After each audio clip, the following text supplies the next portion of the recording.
Le don d'organes peut se faire de deux façons. De notre vivant, quand on a un organe en double, comme le rein, mais c'est soigneusement réglementé, et ça ne peut se faire que dans le cadre familial, quand on a les mêmes, la même identité biologique, en particulier les groupes sanguins et d'autres groupes plus rares qui sont les groupes HLA. La deuxième chose aussi, c'est que quand on n'a pas un organe en double, ne parlons pas du poumon, on ne peut pas enlever un poumon sans un grave handicap à la personne qui le donne. Ça ne se fait pratiquement pas. Quand on n'a pas un organe en double, la seule façon de pouvoir le donner pour sauver quelqu'un qui en a besoin, c'est après notre mort. C'est le don après la mort. Le don après la mort ne peut se faire que dans une circonstance très particulière où un seul de nos organes est détruit, mais celui-là on ne sait pas le remplacer, c'est le cerveau. Quand notre cerveau est détruit, c'est la mort cérébrale, mais curieusement, les organes fonctionnent encore quelque temps. Ces quelques heures sont extrêmement précieuses car elles permettent de prélever des organes alors qu'on est mort. Eh bien, ça se passe habituellement après un grand traumatisme crânien en particulier qui a détruit notre cerveau, un attentat, une balle dans la tête, un vaisseau qui éclate dans le crâne. À ce moment-là, on est transporté à l'hôpital et on fait tout pour essayer de nous sauver. Mais finalement, à un moment donné, on s'aperçoit que le cerveau est détruit et que la mort est inévitable. Et à ce moment-là, c'est à ce moment-là seulement qu'on peut prélever les organes, mais à plusieurs conditions.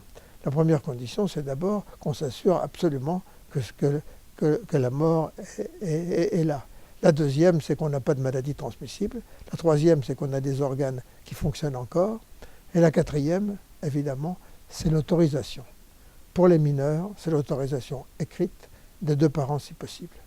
Pour les majeurs, nous, Français, la loi est très simple. Si on n'a pas dit non, c'est qu'on est volontaire. Par conséquent, nous sommes tous des donneurs d'organes. Alors, évidemment, comment dire non? On a un registre à l'agence de la biomédecine qui régit les greffes, on peut s'inscrire, ou bien alors on en fait part à sa famille, et c'est pour ça qu'on demande toujours, quand quelqu'un est mort, on demande toujours à la famille si de son vivant, le défunt s'est opposé formellement au don de ses organes.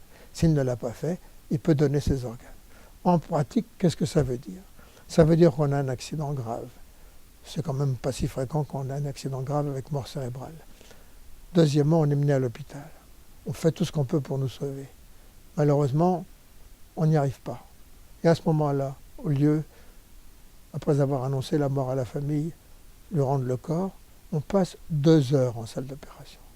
Car le recueil des organes, c'est une opération extrêmement minutieuse, faite avec des chirurgiens et des infirmières parfaitement compétentes, qui vont par des petites incisions recueillir les organes en faisant très attention à ne pas les altérer, à ne pas les contaminer, et les faire transporter là où le receveur en recevra le greffon et la vie. Et d'autre part, ce sera refermer les incisions de façon à ce que notre corps sera absolument dans son aspect normal, extérieur, et sera rendu à la famille. Donc voyez-vous, un accident rare. Deuxièmement, tous les soins possibles. Troisièmement, 2 heures en salle d'opération. Et quatrièmement, ensuite, notre corps rendu à la famille pour toutes les cérémonies qu'elle jugera nécessaires. Alors, pourquoi refuser?